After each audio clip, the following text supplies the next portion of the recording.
I am excited to talk about the movie Thor. Curtis and I have a massive debate that we need you guys to solve. So, Curtis is a fan of a man named Spider-Man. How many Spider-Man fans we got in here? Okay. Oh, I lost. All right. We're done. How many Batman fans we got in here? Oh, 2 hands in the back. Okay. How many Thor fans we got in here? Hey, loud. All right. Okay, closer. All right, good. Thor is one of my favorite superheroes. I think he's a cool guy, mostly because of the jokes. I like the constant jokes. This movie has a lot of jokes. Not only does it have probably the best soundtrack of any movie that there is, right? We can give a shout out. Sweet Child of Mine is a song I like to sing to Isla at night. Not nearly as good as the original singers, but at night I like to sometimes, Sweet Child of Mine, and like just let her have it a little bit. She's like, no, Dad. No, Dad. So great soundtrack, lots of jokes. Lots of muscle. I started working out yesterday to try to look a little bit more ready for this sermon after watching the trailer. It didn't work, so I stopped today. One night's not enough apparently to look like that guy. I think you have to do it a lot more often, I guess. One night worth of working out really isn't going to work. And so there's a lot of muscles. There's a lot of jokes. There's a lot of screaming goats. There's a lot of cool music and a lot of jokes, right? So full disclosure, if you're going to watch this movie at some point, be prepared for about every 3 seconds for there to be another joke, right? And that's in there for a reason. The person who wrote this is trying really hard to talk about something that is very heavy. Once you start to unpack the movie, it's very heavy.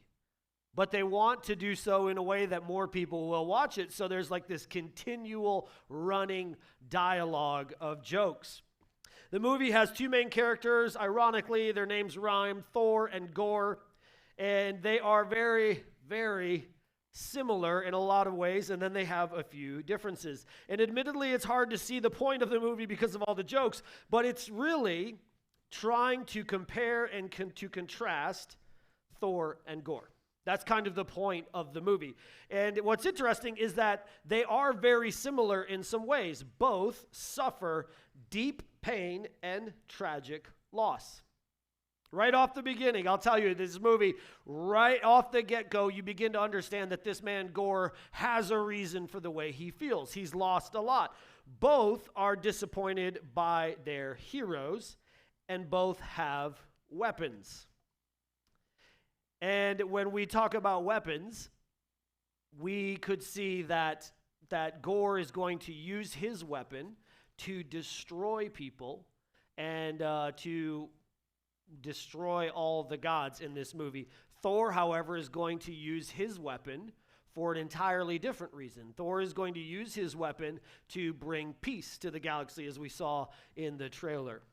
And this reminds me of a verse that we talked about last week, Hebrews 12:15, which says, "See to it that no one fails to obtain the grace of God, that no root of bitterness springs up and causes trouble, and by it many become defiled."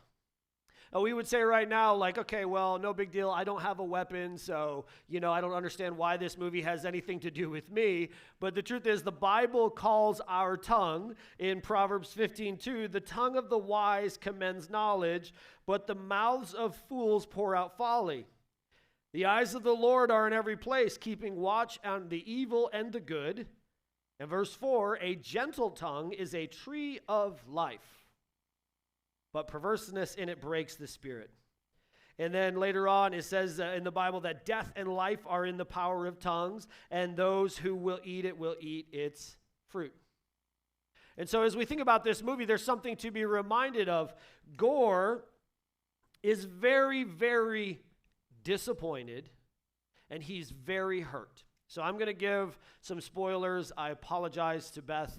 I'm sorry for this. She was supposed to watch it. I gave her fair warning. On Friday, Beth and I had a talk about, listen, you got to watch this or else I'm going to tell you some of these things. But if you don't know, there's a man named Gore, and the very beginning of this movie is about him and his family, and he's trying to bring his family to this God that he worships and adores. and it doesn't work.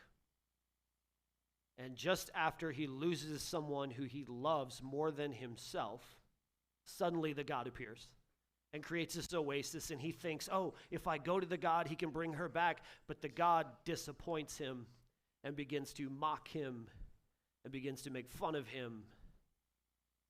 And then in that moment of anger and in that moment of bitterness and in that moment of tragic loss, this sword, this weapon that we're talking about, calls out to him, and this sword is called the necromancer, and it calls out to him, and it shows him that he can get what he wants if he picks up the sword.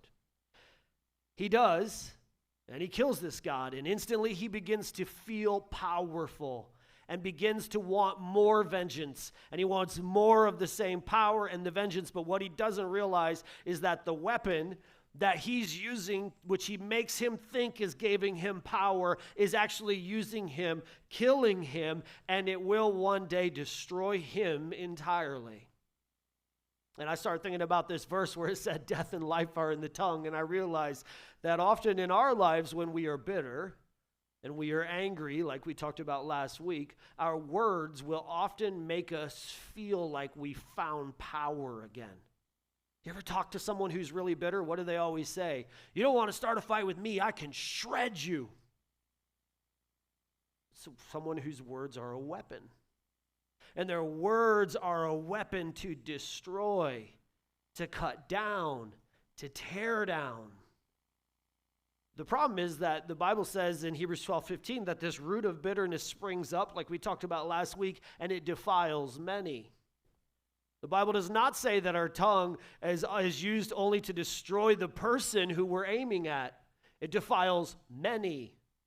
And in this movie, the sword begins to literally defile him. It begins to destroy him, and our words often begin to destroy us.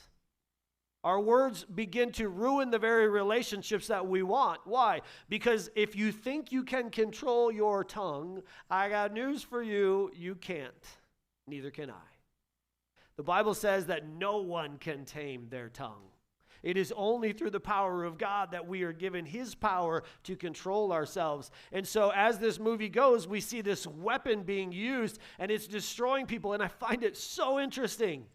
Because what he uses to destroy people is he shoves the sword in the ground, and anywhere there's a shadow, he creates a monster. Often people who like to use words to destroy people love to use those words in the shadows. This is what it sounds like. Hey, I know you like that new person at church, but did you hear what they said about you? Someone operating in the shadows creates a monster used to destroy someone else. Hey, you know that when my theory about this is this. You know, I think this about this. You know what I heard about them? That's someone who's bitter over something that happened a long time ago. They've held on to that bitterness, and now that weapon is defiling and destroying many people. And when we think about this, I mean, truthfully, if you watch the movie, you realize he has a valid point. I mean, he's got a reason. Like, his life was super hard, really difficult, and terrible things happened to him. But what makes the movie so compelling is that everything that happens to him also happens to Thor. You just don't realize it because Thor tells jokes whenever it happens. Thor loses family members.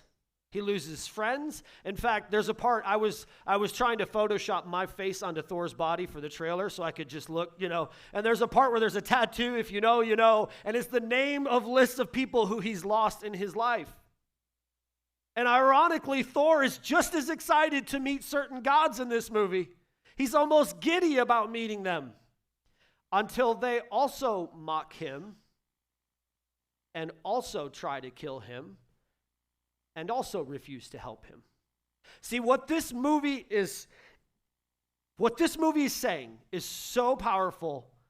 It is telling us that the question is not will hard times come, it is how will you respond when the hard times come.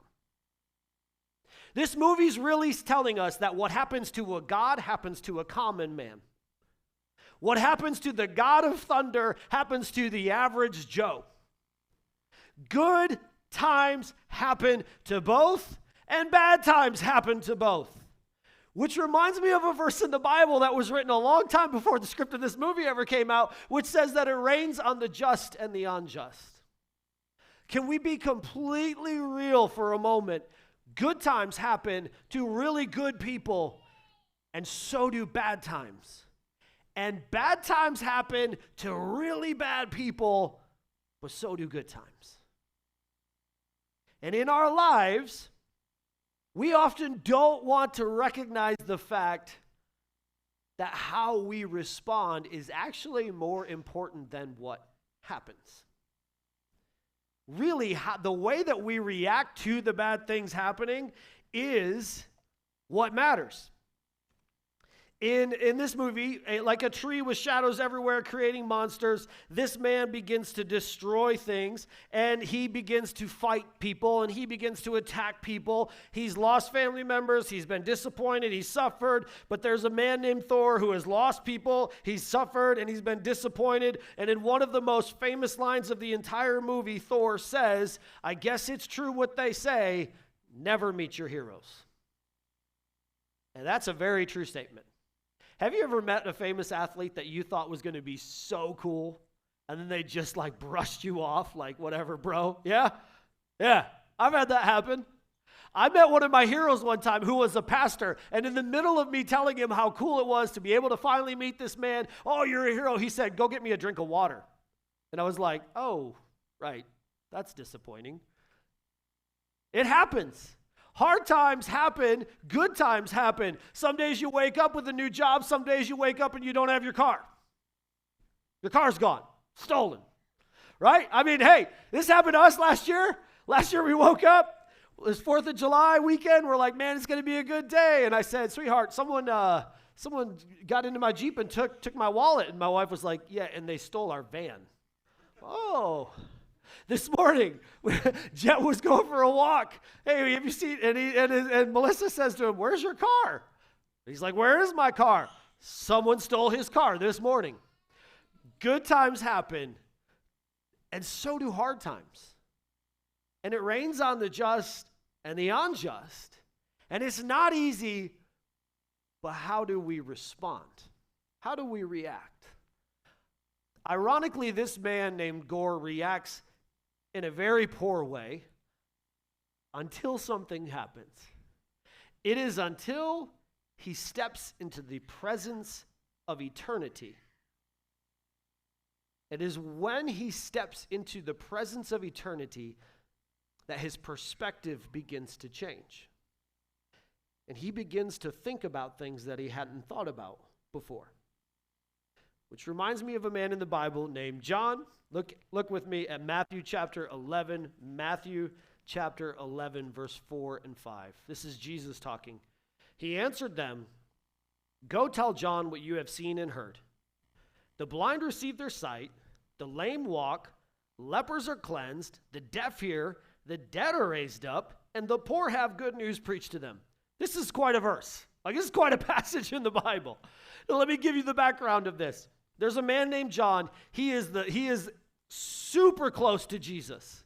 I mean, he's the one who baptized Jesus. He's the one who went before him proclaiming his name. He's a big fan of Jesus. Jesus is a really good guy, and so is John.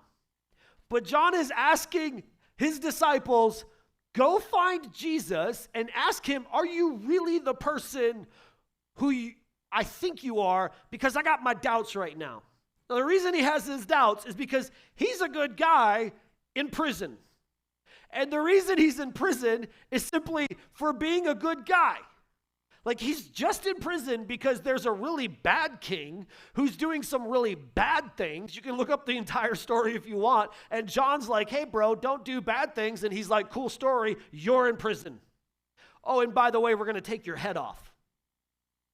So John's sitting in prison, and he's like, I gotta make sure that this is the Messiah.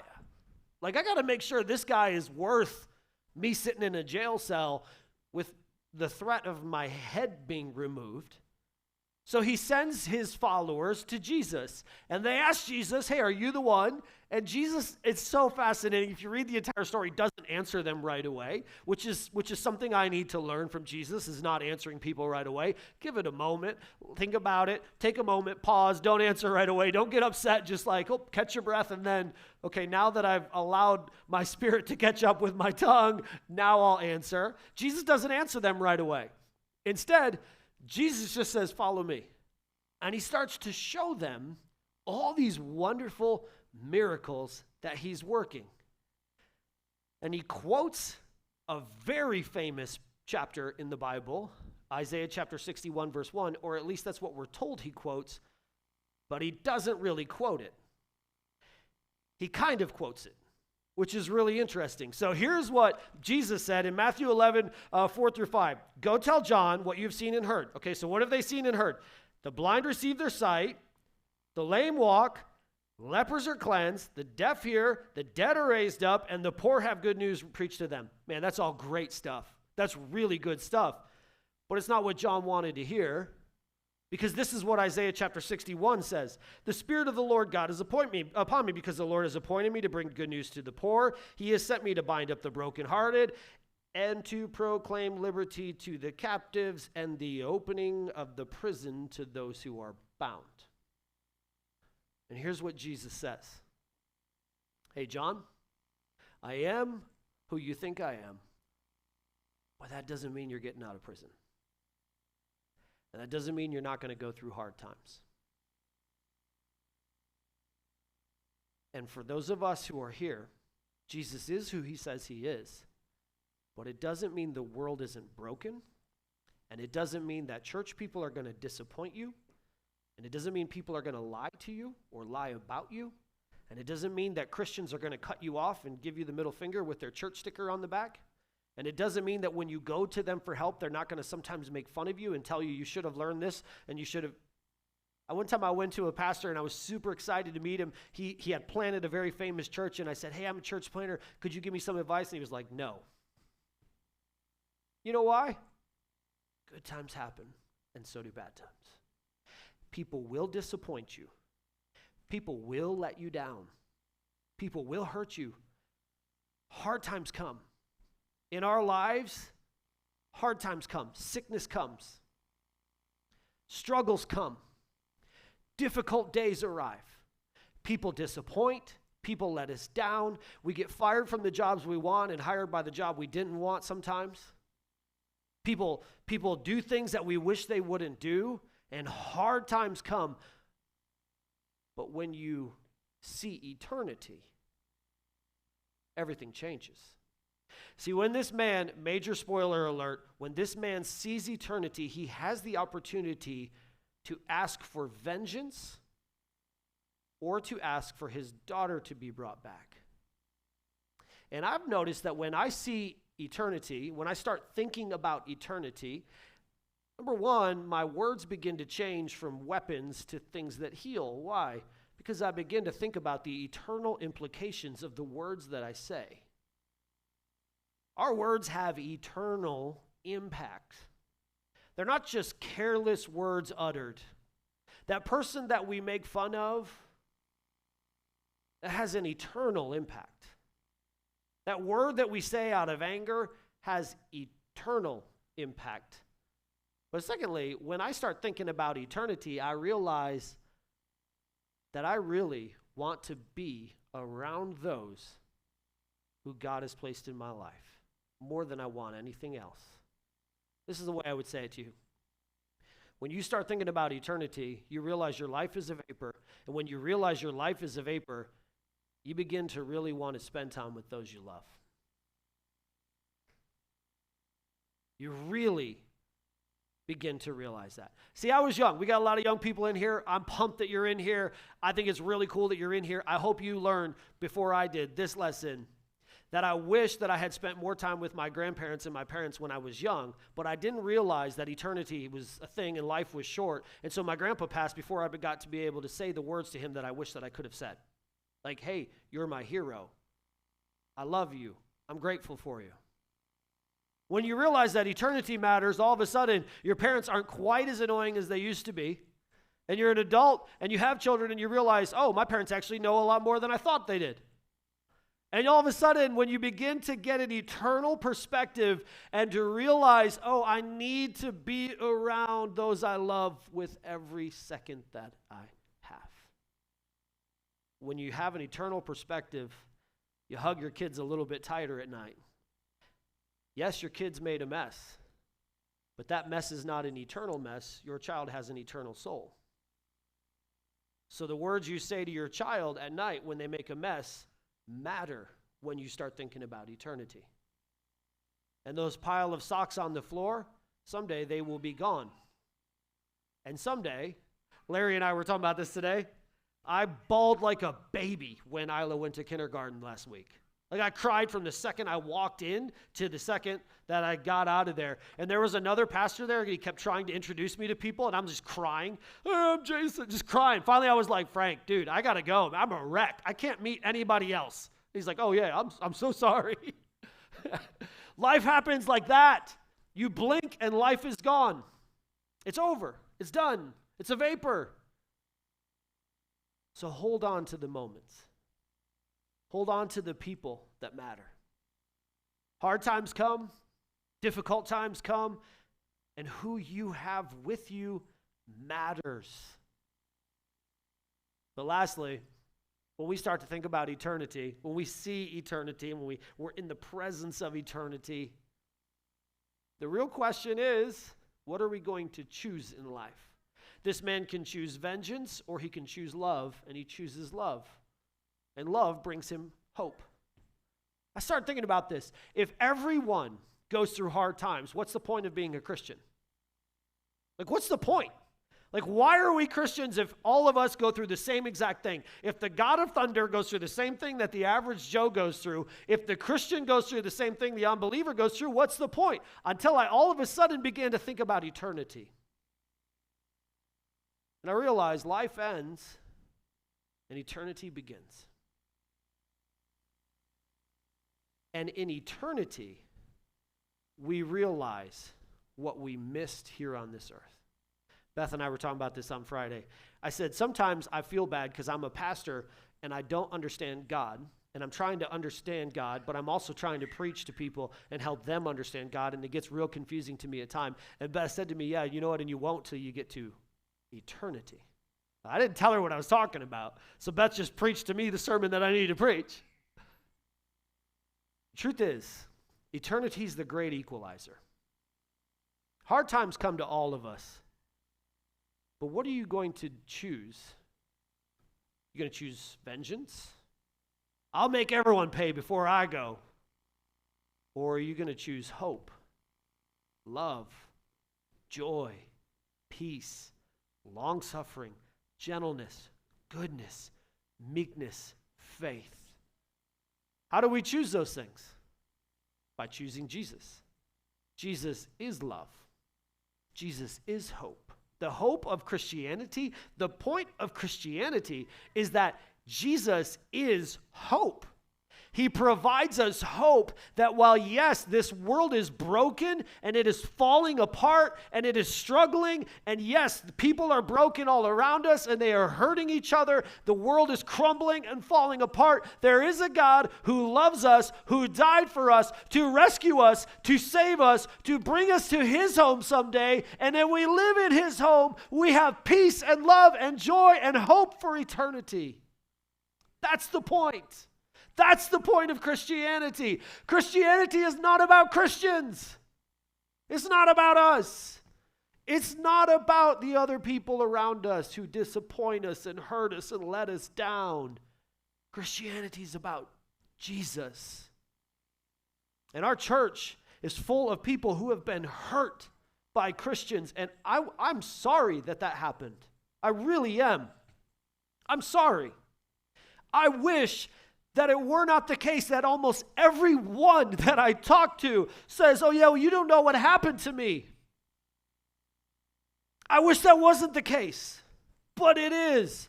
But those people are not Jesus. Jesus will never let you down, disappoint you, or hurt you. Jesus is hope. And when you choose him, you find hope that lasts for eternity. Think about this for just a moment. All the brokenness and the pain and the suffering. Worship team, you guys can come up here. All of the hard times, all of the struggles, all of the disappointments. They're hard. They're not easy. I've been there. I've had people tell me they love me to my face while lying. It's happened. I grew up I'm a pastor's kid. I'm the one everyone warns you about. I'm a pastor's kid. I've seen church hurt. I've seen suffering. I've seen it come from other Christians, and I've seen it happen to really good people. I'll be honest. There's a lady my dad knows. I called her Mammy Jan. She was like my grandma. My grandma, best person I've ever met, at around 50, was so crippled with arthritis that her hands literally went sideways, and the doctors had to create forks and knives for her just so she could eat. She could barely walk. And I didn't understand that. I was a kid, like, what? How is this fair? Meanwhile, her husband, who was an unbeliever, could drink himself into the ground every day and was as strong and healthy as an ox. And I, as a kid, was like, I don't understand this. Why is this happening to her? I don't understand this. One day, a couple years ago, she passed away. I didn't understand that. Her husband started coming to the service. Started coming to church. Never been before in his life. Started coming to church at her funeral. Wouldn't come into the church building because church people were hypocrites. That's what he told my dad. So he would sit outside, so my dad would open the church window, and he would roll down his car window and sit there and listen in the car. One day the service ended, and that man came in and he said, hey, when you started praying and talking about accepting Jesus, I did that. And in eternity, my grandma is hugging onto that man tighter with perfect hands. The mess your child makes will not matter when you step in eternity. The fact that your husband can't make his socks into the drawer won't matter in eternity. The size of your house won't matter in eternity. If the Buckeyes win the championship, it won't matter in eternity. If you get the job raise that you always hope for, it won't matter in eternity. But what will matter is the hope and the love and the joy at seeing those you love dancing on golden streets with you for eternity. This movie Thor is all about eternity. They just don't tell you that because it's too heavy to comprehend. So they tell a lot of jokes and have a guy with big muscles, and then finally they stand you at the feet of eternity at the end, and you realize what really matters. Love and hope. And a life lived without Jesus is a life without love and hope, because he is love and he is hope, and we can't even define the words without him. And so we need him. So I'm going to encourage you right now to stand to your feet with me right now. Everyone, I'm going to ask you to just bow your heads, close your eyes, just spend a moment of reflection. Just a moment. And ask yourself this very heavy question on a Sunday morning. When I stand in eternity, will I have hope? Will I have love? If you have Jesus, the answer is yes. And the things that we cannot understand today will begin to make sense when we kneel at his feet. But if you don't have Jesus, you will not have hope and love. Life lived without Jesus, there is no hope. There is no love. We're done. That's the end. That's it. We go into the ground and all of our regrets are never solved. All of the pain is never answered. All the questions are never answered, and we're done, and that's it. But with Jesus, there's hope, and there's love, and there's joy for eternity. Well, hey there. Thank you for watching this video. You made it all the way through this video.